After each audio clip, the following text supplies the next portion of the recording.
Summary of Dune by Frank Herbert. People are spread out across the world more than 20,000 years from now. They live in a feudal society, and the Padishah emperor is in charge. House Atriods, which is one of the most powerful great houses in the Imperium, now runs the desert planet Arrakis.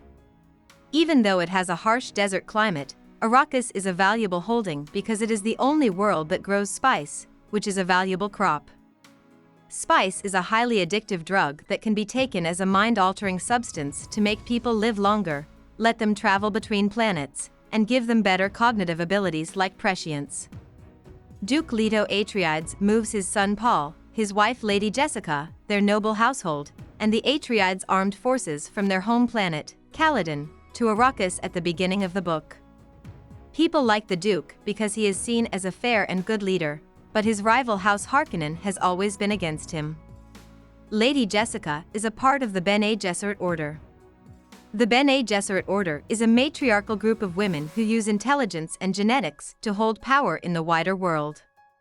Reverend Mother Gaius Helen Mahayam, a leader of the Bene Gesserit, goes to Caladan and asks to meet 15-year-old Paul Atriods.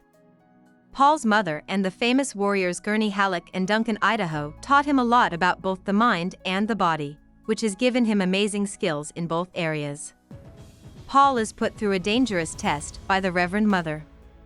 He has to show that he is human by controlling his instinctual reactions to fear and pain. If he fails the test, he will die from the Gom Jabbar, which is a poison-tipped needle that the Reverend Mother holds to his neck during the ordeal. Paul shows bravery and self-control so that he can pass the test.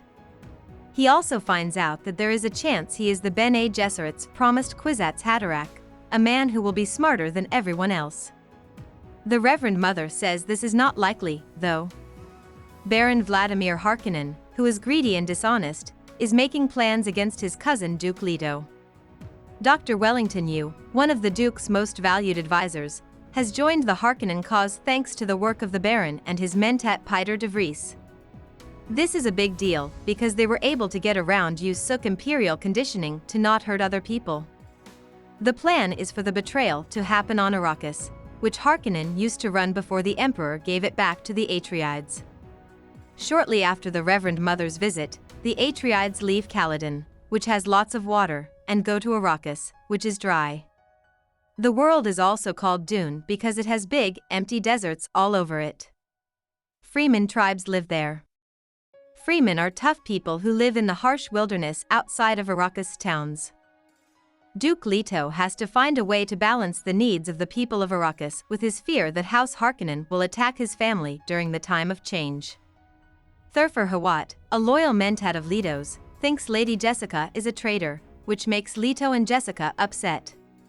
When the Harkonnens attack with the help of Imperial Sardaukar troops dressed as Harkonnens, Leto is shocked to find out that Yu is the one who betrays House Atriods. Leto, Jessica, and Paul are caught, but Yu figures out a way for Jessica and Paul to get away into the desert. Yu also betrays Baron Harkonnen by putting a false tooth filled with poisonous gas in the mouth of the kidnapped Duke. He tells Leto that this is the last brave thing he can do, kill the Baron by committing suicide. Leto goes through with his plan, but Baron Harkonnen is able to get away alive. A few of his advisors, however, die from the poison gas. Idaho dies protecting Jessica and Paul, and during their flight, their friend Leetkines is taken prisoner. Halleck joins a criminal group because he thinks that they are dead. Jessica and Paul are alone in the cold Arrakis desert with no food or water. During their escape, Paul takes a lot of spice, which, combined with his genes and training, gives him the ability to see possible futures laid out in front of him. Paul and Jessica find a Freeman community led by Stilgar after a hard journey through the desert in which they escape a sandstorm, an avalanche, and a giant sandworm.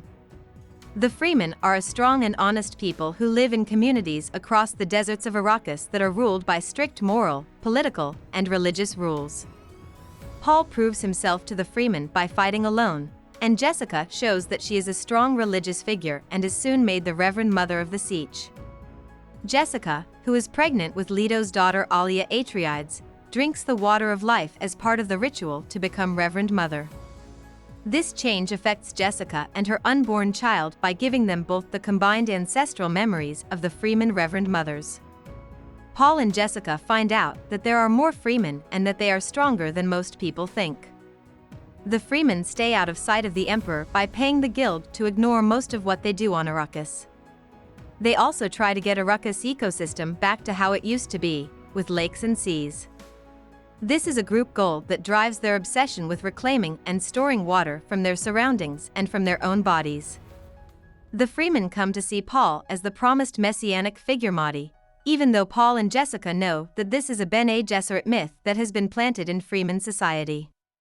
Paul's brain keeps getting smarter because the Freemen use spice a lot, and his body keeps getting better and stronger because of how hard the Freemen live. Paul is worried that he will become so strong that a religious crusade will be started in his name and spread across the galaxy. He also falls in love with a young Freeman woman named Cheney while he is with Stilgar Sietch. Baron Harkonnen, meanwhile, keeps working on his political plans. He gives Arrakis to his nephew Rabban to run, but he plans to get the people of Arrakis to hate Rabban. This is done so that the people will accept Phaedratha Harkonnen as their boss. He is the Baron's favorite nephew. The Baron also got Duke Leto's mentat, Hawat, to work for House Harkonnen by telling him that Lady Jessica was the one who crossed the Duke. After 2 years, the Baron's goals have grown to include putting Phaedratha on the throne of the Emperor. On Arrakis, Paul has more power now that he has ridden a sandworm, which is a big part of becoming an adult for Freeman men. He teaches Freeman to fight using the Weirding Way, which is what the Freemen call the Bene Gesserit training that Paul learned from his mother. He gets recognition as a political and religious leader among the Freemen. The Freemen call him Muad'Dib. The Freemen get him ready to lead a revolt against House Harkonnen and the Empire to take back Arrakis. Gurney Halleck meets up with Paul when the Freemen catch the warriors' group of smugglers. Paul and Cheney also have a child together. Paul's progress towards becoming the Freeman's Mahdi is suddenly slowed down when he drinks the water of life without asking anyone first. The Freeman's water of life rite has never been done by a man. Paul is in a coma for 3 weeks. When he wakes up, he is the Kwisatz Haderach and his mind is clearer than before. Fearing that Muad'Dib, the leader of the Freemen, has too much power, the Harkonnens attack the Freemen with help from the Emperor's Sardaukar troops. Surprisingly, the Freemen easily beat the Sardaukar forces by using their skills and strategies that work well in the harsh desert. Paul is also holding the valuable spice crops on Arrakis as a ransom, which slows down the Empire's troops. During the attack, Freeman troops storm the ship above Arrakis that is in charge of the Imperial fleet. Here, Alia Atriods kills the Baron Harkonnen, who she says is her grandpa. The Bene Gesserit hid the fact that the Baron was Jessica's father because of their genetic breeding program. Paul corners the Emperor and tells him that he must give Paul the throne and let him marry Princess Irulan. After Paul fights and kills Phaedratha alone, the Emperor has no choice but to give Paul what he wants. Paul tells a sad Cheney that he and the princess will never have children. Jessica says that Cheney and she will be remembered as concubines of Atriods and the real loves of Paul and Leto, respectively.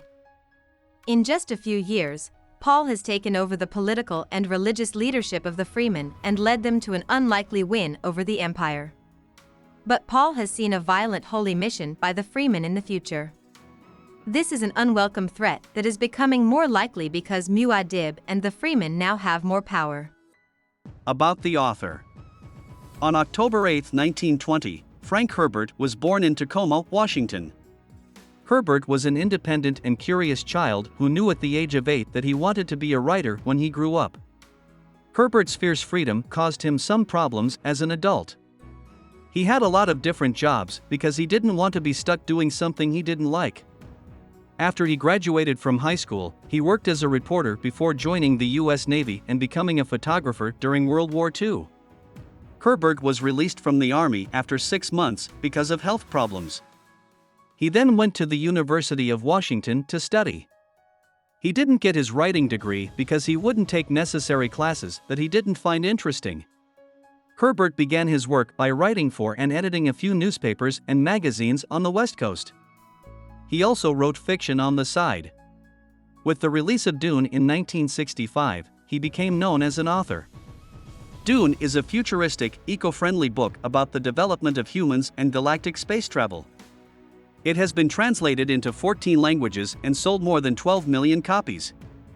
In a strange twist, 23 publishers turned down Herbert's work before Chilton Book Company took a chance on it. After Dune did well, he quit his job and started writing fiction full-time in 1972. Frank Herbert married Beverly Stewart in 1946. He had been divorced from his first wife, Flora Parkinson, with whom he had a daughter named Penny Herbert. Brian and Bruce Herbert were their kids.